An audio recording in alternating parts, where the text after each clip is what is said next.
Hi guys, welcome back to the Fluffy Bubble. Today I'm going to be showing you how to make this super easy whipped soap base from scratch, our DIY Fluffy Bubble base, so that you can make your own whipped soaps from scratch at home. You can download the free formula at thefluffybubble.com.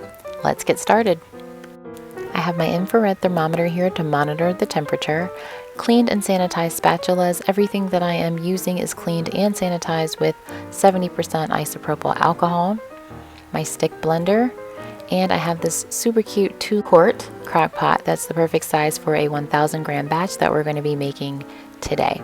I have my lab scale, which is great because the insert of the crock pot is ceramic and it's pretty heavy. But if you don't have a lab scale, you can also use these 2 kitchen scales that work great that I have used if you're not ready to invest in the lab scale just yet. So I'm taking out the ceramic insert of the crock pot, and again, it is really heavy. So if you don't have a lab scale, you want to use something smaller like beakers to measure out your ingredients before putting them in. I'm starting out with distilled water. Now I'm adding my SCI powder, or sodium cocoisothianate powder. You can also use SCI noodles if you're not able to get your hands on the powder. They both work great, they both melt, but the powder does melt quicker. I forgot to mention in the beginning that of course you need something to scoop out your dry ingredients, and these measuring cups will be linked below. Now adding our liquid surfactant, cocamidopropyl betaine. And then we're going to go in with some rice bran oil. Something that makes this formula a lot different than others is the amount of glycerin that I add, or don't add. I add a lot less glycerin than most recipes that I've seen and tried have called for. So don't be alarmed if you download the recipe. That is the right amount of glycerin that we're going to be using. Next, I'm adding some shea butter, which is a fantastic moisturizer.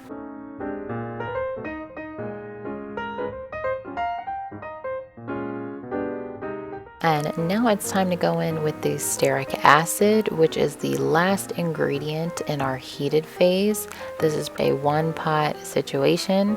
So we've got everything in here once we have the stearic acid in, which is going to be responsible for a lot of the structure of the base and the whipping capabilities that it's going to have once it's completely cooled. Now that everything's in, we're going to just get the scale out of the way. Make sure our crock pot is on high. Once we get it in there, it's not plugged in yet. I'm just showing you the setting we're using. Put that in there, plug it in, and then we are going to set it on high for an hour.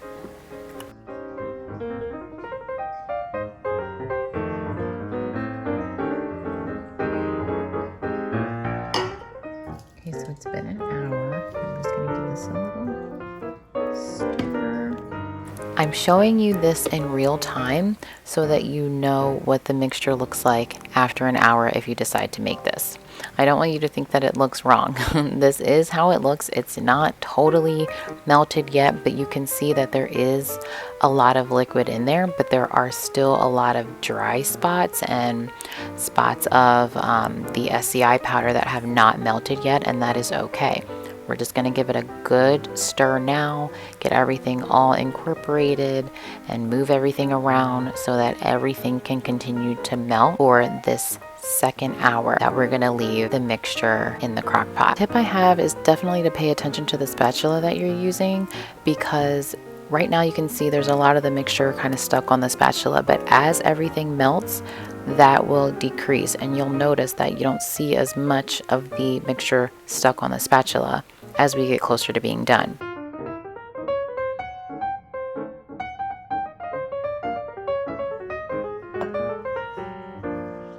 It's another hour later, so it's been 2 hours total. You can see it's really hot now, bubbling a little bit. You see that steam coming out.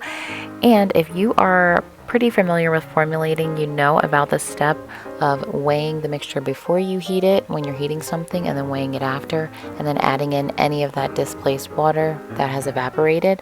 I'm not doing that in this recipe intentionally, even though I do normally do that when I am making any formula, but this is just a 1-pot super quick easy DIY recipe.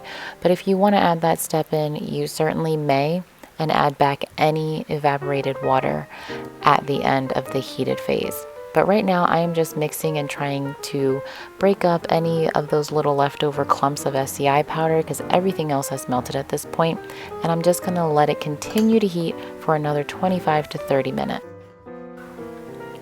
So it has been about 28 minutes that I have let this heat up again. Everything is nice and melted, and I can tell because everything is one consistency.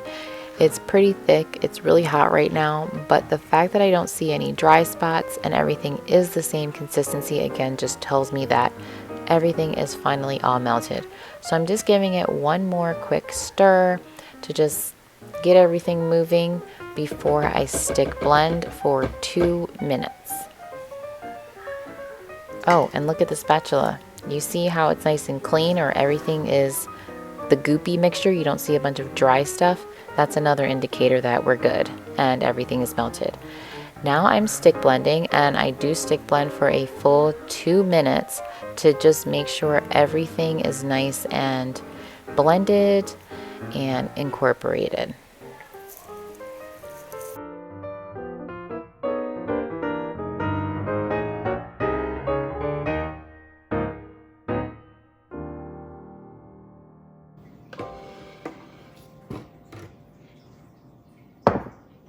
So now I'm just going to let it cool.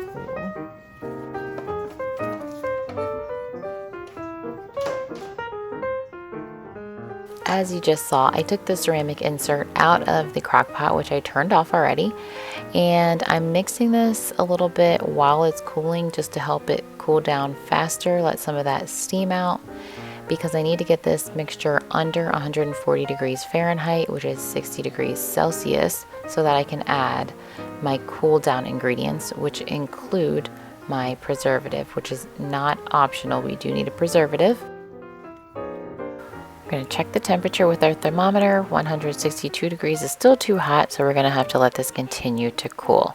So it's been about another half hour, and we're down to about 130 degrees Fahrenheit, which is well within range. So we're going to go ahead and add our cool down ingredients, starting with tetrasodium glutamate diacetate, which is optional, but it's a chelating agent, so it can bind with metal ions and help with hard water. It's also a preservative booster. The preservative is our last ingredient that we're adding. I'm using Optifin, which is a very mild, natural preservative that I have just found works the best since I've started formulating with it back in about 2017. Giving everything a good mix. We don't need to stick blend anymore. We just need to get this all mixed in, and you can see that the soap is a lot more stiff because it has cooled down so much. Time to add it to our containers, and I made 1,000 grams, which is about 2 pounds, just over. So I'm going to be filling up these two 1 pound containers with just over 16 ounces of soap base in each one. It's giving kind of wiggly mashed potatoes right now, which is exactly how it should look. I'm just going to get it all in there, and then I'm going to allow it to set for at least 8 hours. I typically let it sit overnight before I work with it. You can cover it with cling wrap loosely or put the lid on and wipe away any condensation in the morning.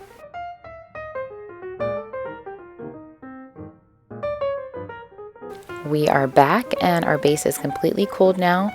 Once I get this thing open, you'll see it's a nice white color. It's solid, and it has hardened up as much as it's going to harden up, and I'll show you the texture better than I can tell you, but it's a nice buttery texture, and it's a really great blank canvas for whatever you want to create. Whatever whip soap, you can make a foaming sugar scrub, you can add more glycerin, you could add different carrier oils and additives to kind of create whatever you want. This is just such a great blank canvas, and it's super bubbly, super concentrated. Yeah, so just do whatever your little DIY heart desires, but I will show you how this base whips up without having anything added to it, and that'll hopefully give you a really good idea of what you're starting with if you decide to make this. I have my hand mixer here with the beater attachment. I just added about 50 grams of the whip soap base to my container here, and I'm just going to whip it on high for about 2 minutes, and you can see what that does.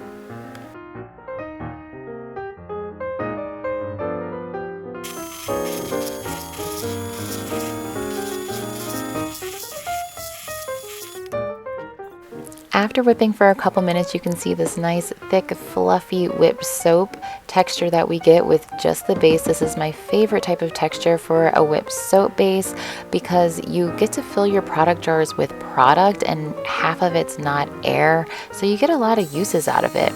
I just moved that same exact whipped soap base over to a smaller cup and I'm whipping it on high again, but with the whisk attachment so you can see how that turns out.